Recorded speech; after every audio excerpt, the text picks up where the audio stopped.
All right, it's gonna be another good one. I'm pretty excited about it. Hope you guys are excited about it. Welcome back to my perceivable junkyard. At this point in time, trying to take 3 trucks and make one decent Super Duty dump truck out of it, from an 88, a 90, and a 94, like the old Johnny Cash song, one piece at a time. Today should be some pretty awesome progress. I hope you guys join us. I'm not good at the intros, so let's do it.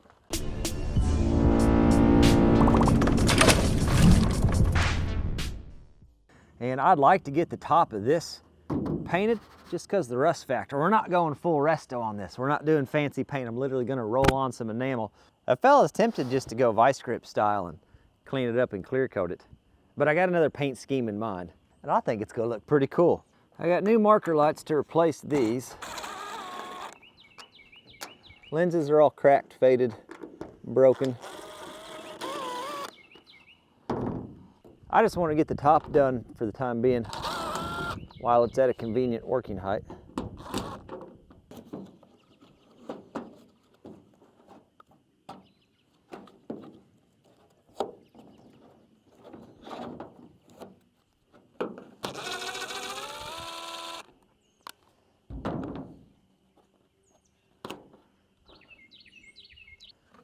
Got my step stool.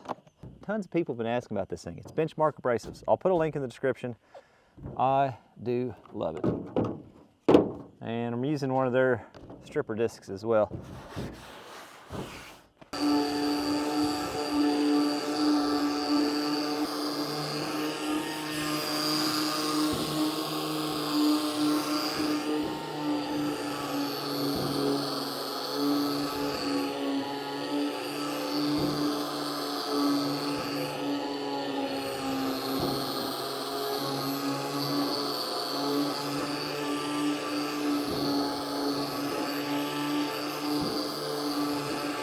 Next step, we're going to take a wire wheel and get down and try to clean all that old rain gutter material out of there. You can see it better on this side. In fact, you can see the seam. But that stuff just dry rots and cracks over time, and then that seam opens up, and that's how you get water down inside the pillars. And, well, let me show you. That's how you end up with stuff like this. You get water down inside there. So we need to get that resealed, and before we can do that, we got to get it removed and primed. You can see even on this one, which is a 94, how cracked and broken up that is, and it's already started the process. You can see some right there. Somebody asked if this cab was in better shape than the other one. In a lot of ways, it's worse. The doors, however, are in a lot better shape than the ones I've got. We might swap them, but I don't actually know if that 94 style will swap to that 88.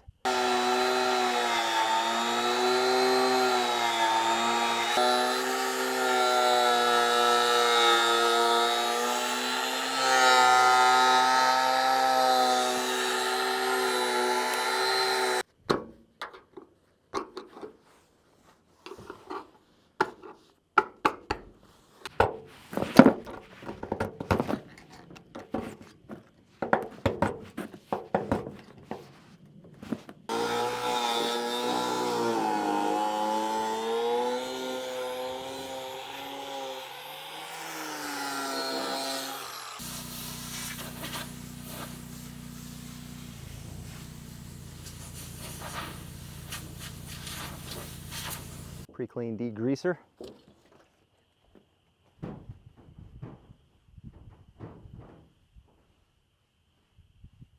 Also hitting this trim, and I hit the rubber on that back window too, because I am going to throw some masking tape, mask off the windshield and the back window.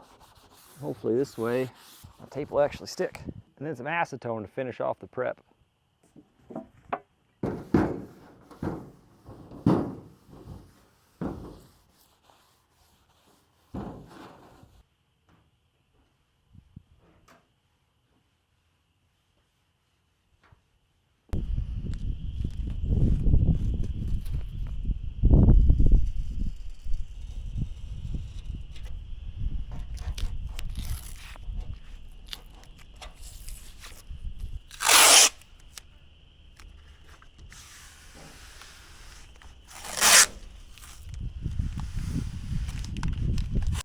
This is that time where I remind you that I'm definitely not a professional and we're making it up as we go. In fact, I got the tape out of my kids' arts and crafts supplies because I forgot to pick some up the other day.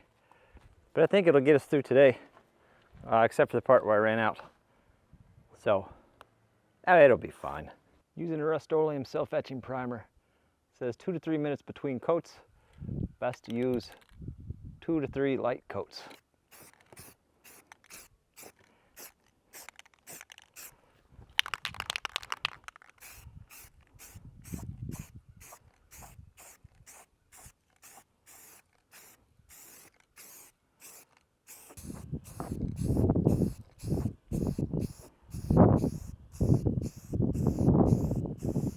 While that sits and waits for recoat, we're going to go ahead. This short section of frame we didn't get cleaned up and painted whenever we did the whole frame. We got the wire brush on the drill. We're going to get in around all these rivets and bolts, get that cleaned up on both sides, and then get it painted as well. I'd love to get the cab on this week.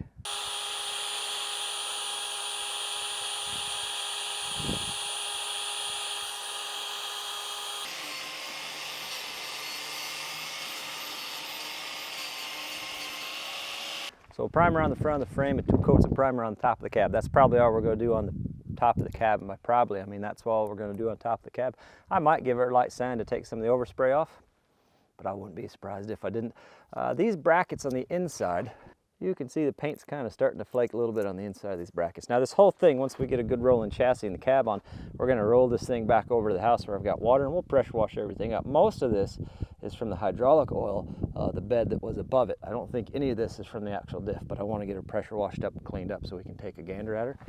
But while we got her out and this back side is pretty accessible, let's get this cleaned up and a coat of paint on it. The front side, those front brackets look nice. They are very oily and greasy, but the paint still looks great on it. We're just going to clean up these back ones.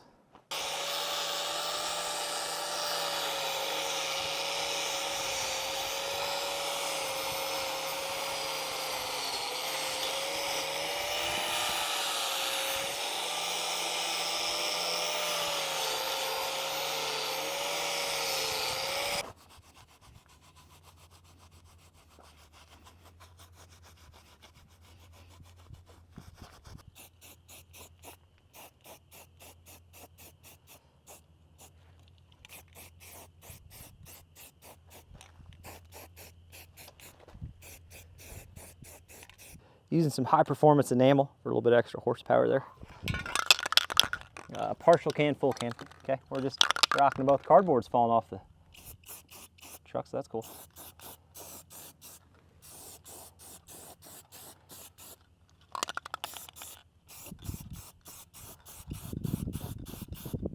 I got 2 coats of paint on the frame and those suspension components back there. Next thing I want to do is get this transmission into the cross member. I had to do some research to make sure this is the right cross member. Everything I've found says this is correct.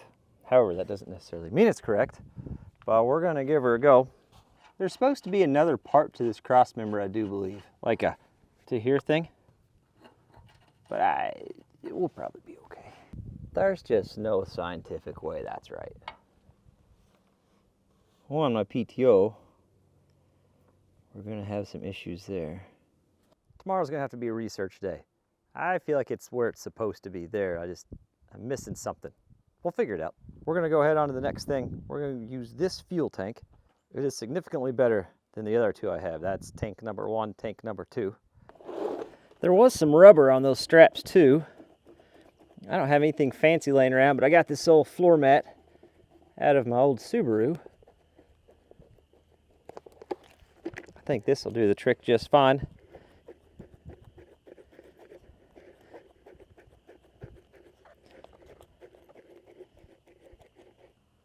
Might have to trim them, but that's okay.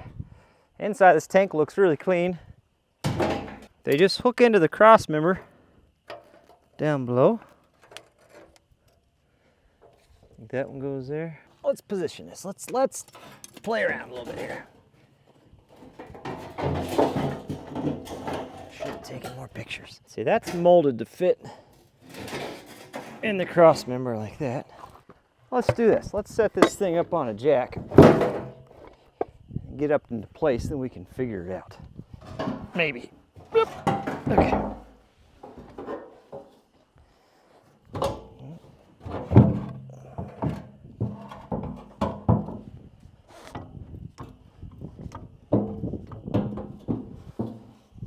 That's where it's supposed to go. So we'll just weld the jack into place, and that should do it, right? Oh, shoot. Where'd the nut go? Oh, no. Not again. Nope, there it is, right there. Got it, okay. Slip some rubber in there. One fuel tank installed. All right, yeah, rubber's good spots. Should be fine. So the fuel pump that was in there before was bad. All the pickup tubes and everything were corroded and nasty. So I picked up a new fuel pump. That's good. That's good. Got her off the old Rock Auto.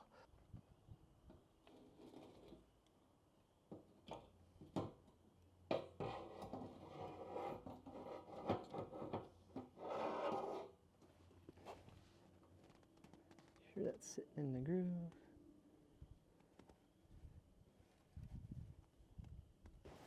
What is happening? Gas tank off the first truck. Diesel tank off the second truck. These tanks are identical. Vent holes, fill valves, the way they're stamped, everything about them is 100% identical, all the way down to these little random tabs at the end. Absolutely identical, except for one little thing. Spot the difference? See those two tabs? See where they're at on this tank?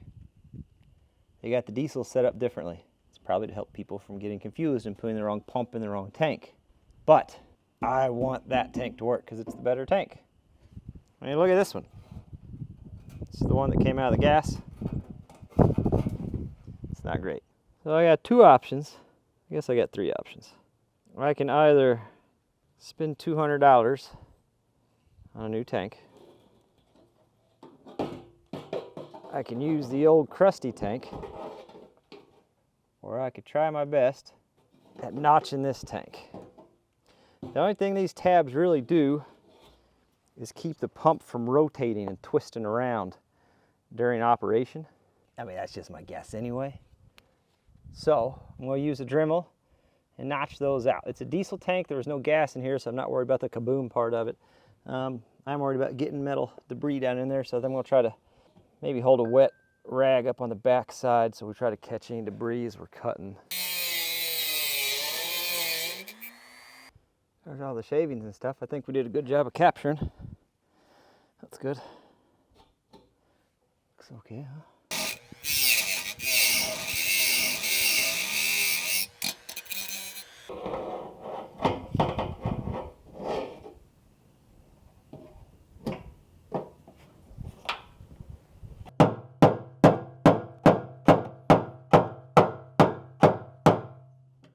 Is. We'll slide that on temporarily, just to maybe. There you go. Keeping your rainwater out of there. I also picked up some new shocks. Yeah, that's not gonna fit. I figure since we're kind of out in the open, be a good time to get these swapped over.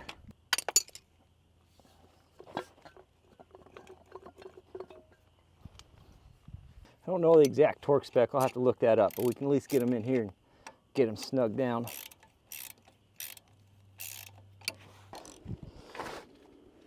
There we go.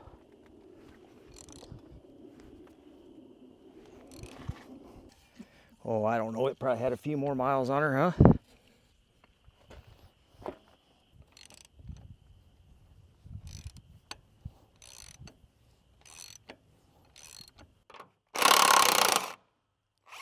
Question is how much pressure is on this.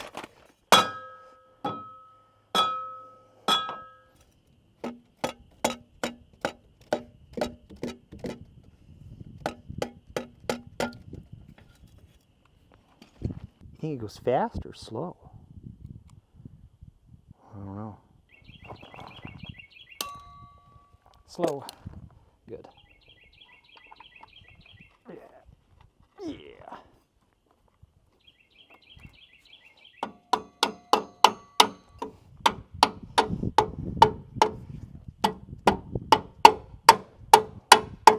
Now we know why that's got a point on it, huh? But one thing's for sure, there just isn't a lot left of that. Now we'll see how they ride. Feels like we need more, we'll upgrade. Maybe that's what they did. upgraded to some bigger ones or something.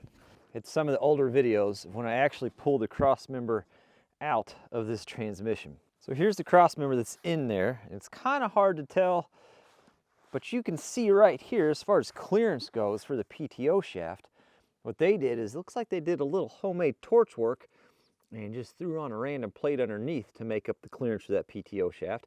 You can also see that cross member appears to be just a straight flat cross member. There's no drop in it at all, which kind of makes sense for me the way that we're looking at it.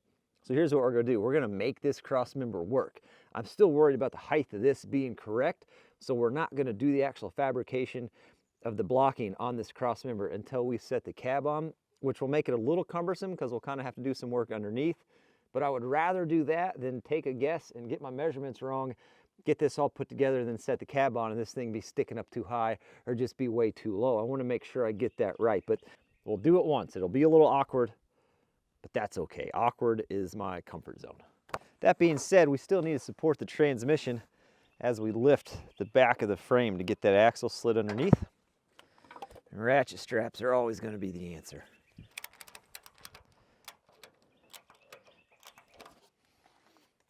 I mean, I'm not so sure that's not the permanent solution. And these came in, so let's get these snapped on before I lose them. They just click right on there. And we got brand new fuel line coming as well. We're gonna run all new fuel line up, no sense of. So the line size is right, 3/8, but the quick connect is 5/16. Quick connect should be 3/8, I think. All right. So the plan, we're gonna take the backhoe boom. I've got it sitting way out of the way over there, and then we can lift up with the boom on the end.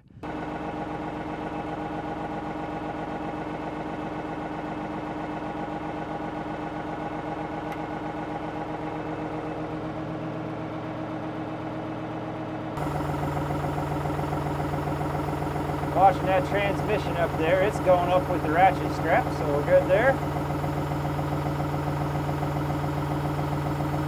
Give ourselves plenty of room.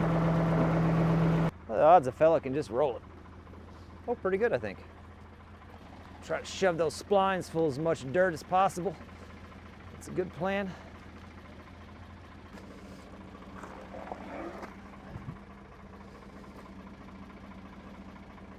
Yeah, we're getting pretty close to where we need to be, right? Let's lower just a little bit. Go slow with it. Not so much for slow.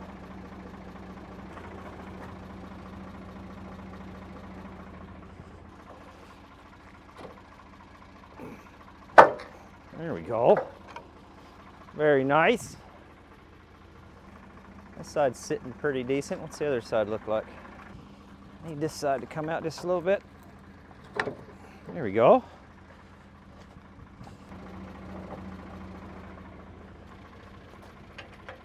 There we go. Get that one started. Just going to run everything in with my little impact. That way we don't over tighten anything on accident.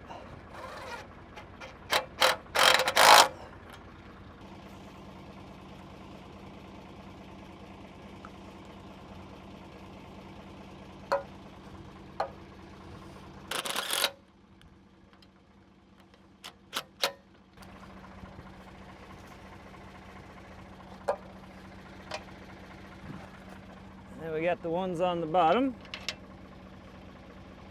The nuts have these little tabs on them, so when you cinch them down, they spin and hit that wall. That way you don't have to hold a wrench on it. Pretty handy.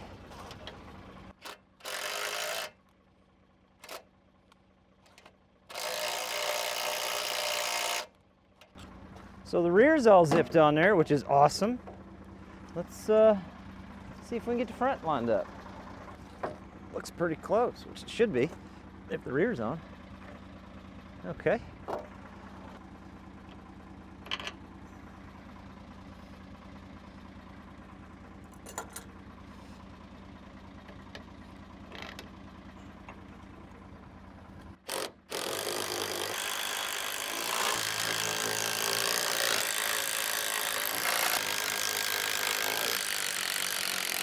I think we're done with this for the moment. At least get it swung out of the way so we're not working underneath it when we do those shocks. That's interesting. This also is like 4 inches from where it needs to be. So maybe we need to put some weight on the back of the frame and put some weight on those springs to get that locked in where it's supposed to be, huh?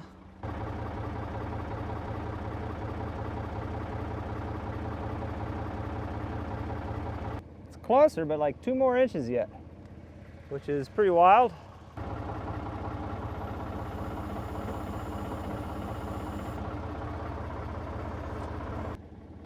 There we go. That one will fit. Okay, hold on.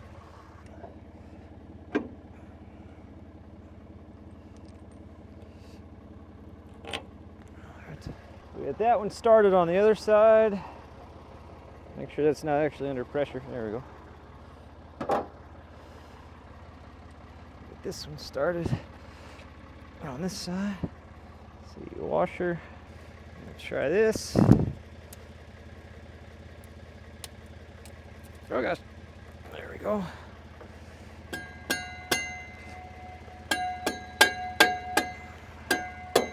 Oh yes.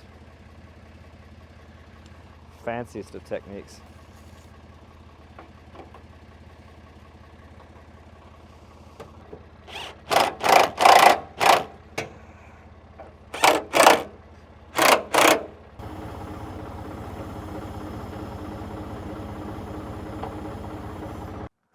And that's something special. By the way, these aren't aluminum.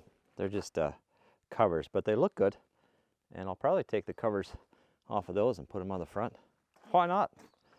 Snazz her up a little bit. That's something. Let's, I want to play with the drive shaft real quick and just see what's going to happen there. I got a plan for the parking brake. It's not the perfect plan, but I do have a plan. We'll discuss that in a future video.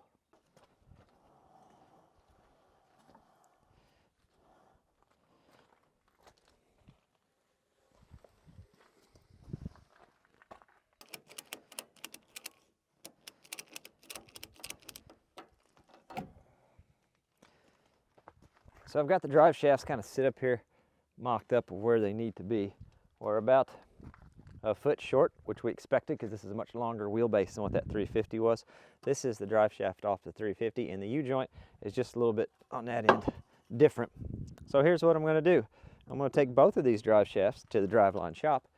I'm going to get them a good measurement of how much longer I need this one to be and explain that I need this size U-joint to fit in it. And then I'm going to let the professionals make it, and hopefully we'll end up with what we need. Definitely some major progress made. Next video is going to be getting some odds and ends on the front end finished up and starting to get the cab put back together. So hopefully the following week we can actually get the cab set back on. I've got like 2 more days of work and then pretty much the rest of March off. That's kind of the ace up my sleeve. Hopefully that gives me enough time to get this thing done like we wanted. I got a few other tricks up my sleeve. I don't know if they're going to work out the way I want, but if everything goes to plan, which it never has, this should work out great, you know?